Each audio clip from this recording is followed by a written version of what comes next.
Здравейте, добре дошли в канала Фолио Свет. В днешното видео ще ви покажа как се нагрява фолиото, за да придобие формата на стъклото. Ще нагряваме и това задно стъкло, което не е много криво, но пък без нагряване няма как да мине. Айде едно бързо интро и да започваме.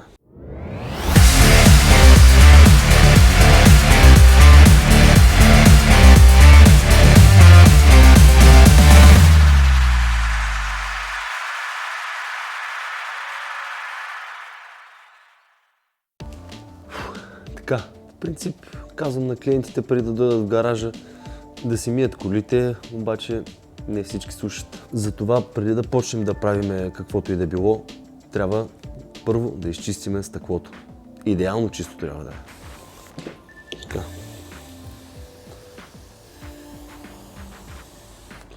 Напръскваме си го хубаво.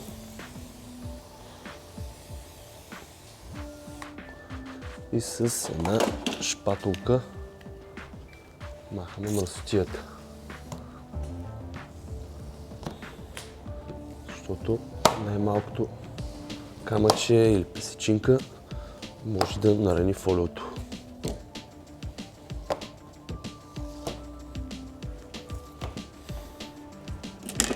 Така, стъклото ни е идеално чисто. Сега преди да сложим фолиото да почваме да го нагряваме, трябва да намажем стъклото с сапунче, за да може да не ни залепва като нагряваме. Така, напръскваме си сапунчето, да може да почне да пияни.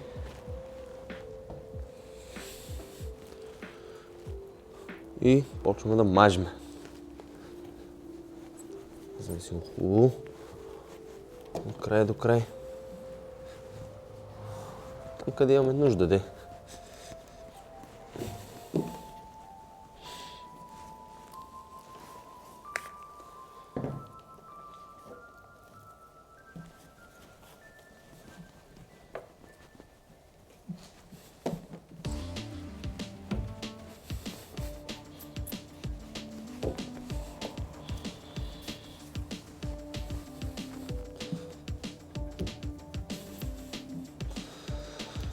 Сапунчето е намазано, чакаме да изсъхне и слагаме фолиото. Така, сапуна е изсъхнал вече. Сега ще трябва да вземем размерите на стъклото, за да видим колко фолио ще ни трябва. Така, 115 на 50 предполагам, да.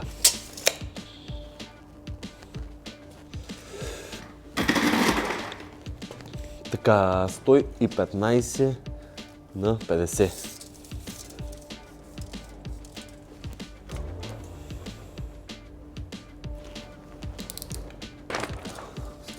Ката е готова. Сега 50.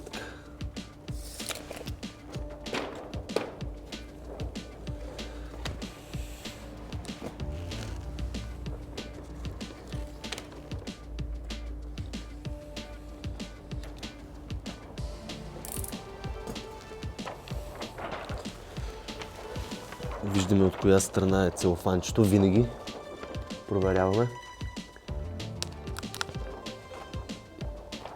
Тази. Отиваме да го слагаме.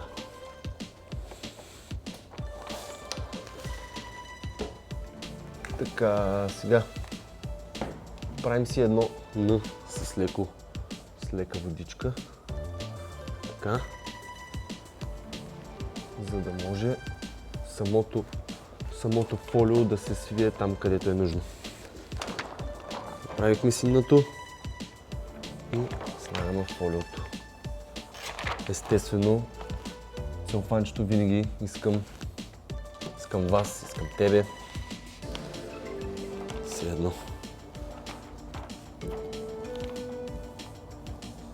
Проверяваме си хубаво ъглите, дали ни захлупва фолиото. Така, мисля, че е идеално.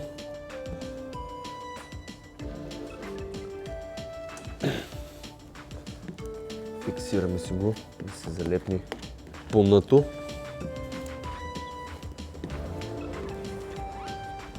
Само че трябва да го изрежем.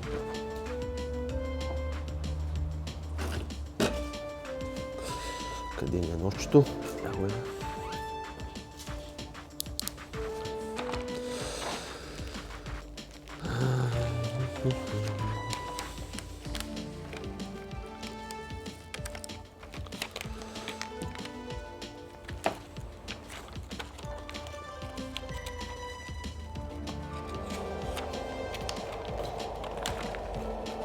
Мустачката е изрязано. Сега отгоре.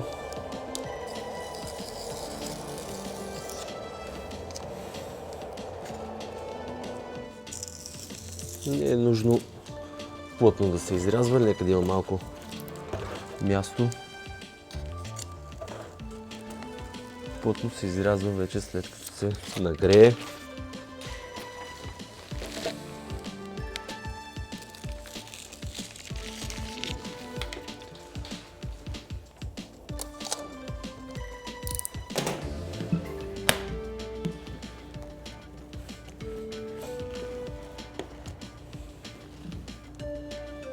Така, ето сега виждате като мина покрай дъното и как се събира в средата.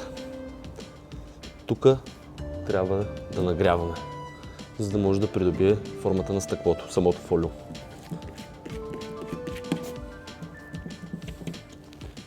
Така, взимаме си пистолетът за горещ въздух.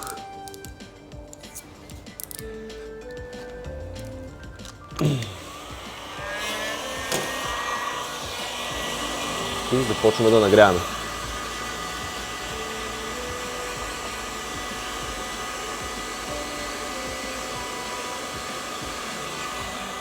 Чакай да ви дръпна малко по-към мене. Ето за тези гънки ви говоря.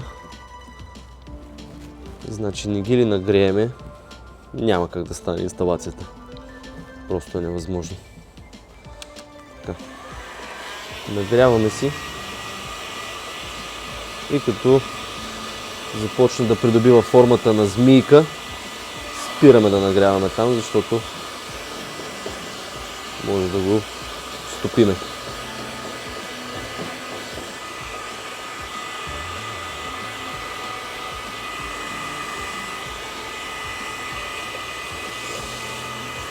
Това точно стъкло е песен по принцип. Изобщо не е криво, но без нагряване няма как.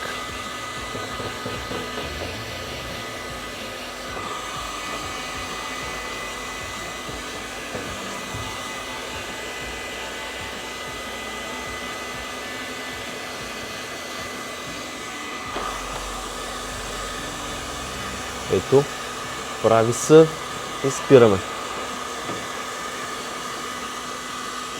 Прави змийка, спираме. Фиксираме си го след това.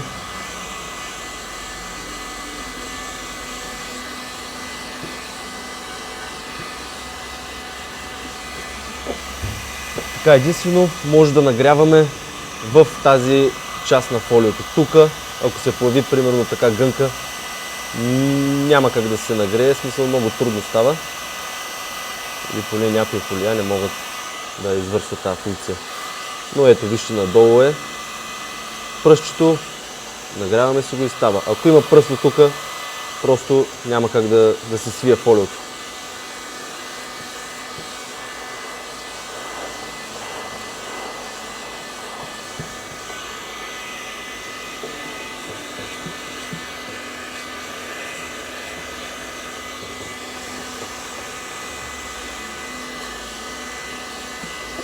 Така, тази страна ни е готова. Айде от другата сега.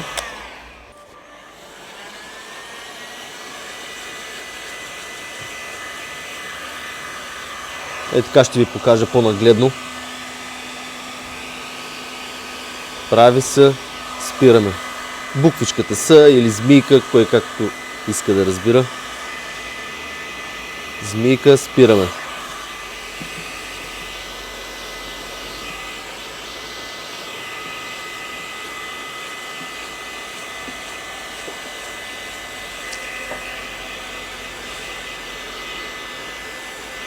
Значи сапуна, който сложихме в началото, точно за това ни трябва, за да може като нагрееме да може да залепне самото фолио. Иначе ако няма сапунче, то ще се връща на същата форма.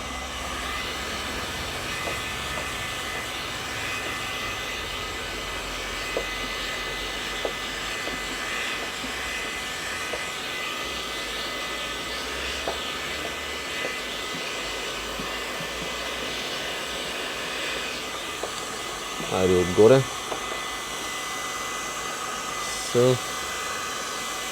Змийка.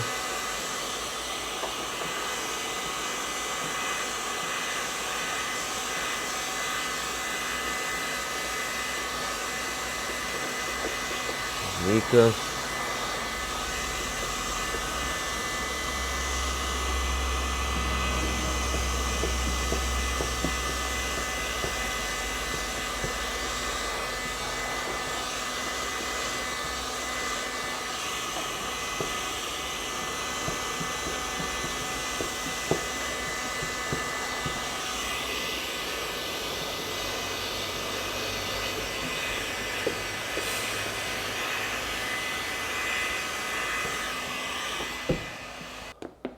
Така, фолиото вече е изпънато, нагрято. И сега вече остава само да се изреже по точките и се пренася от вътрешната му страна. Но това ще ви го покажа в друго видео. Затова, ако искате, може да се абонирате за канала с камбанката, за да не изпуснете някои от следващите видеа. И едно малко лайкче, ако може да дадете, няма да е зле. И това е от мене. Чао! Ще се видим в следващото видео.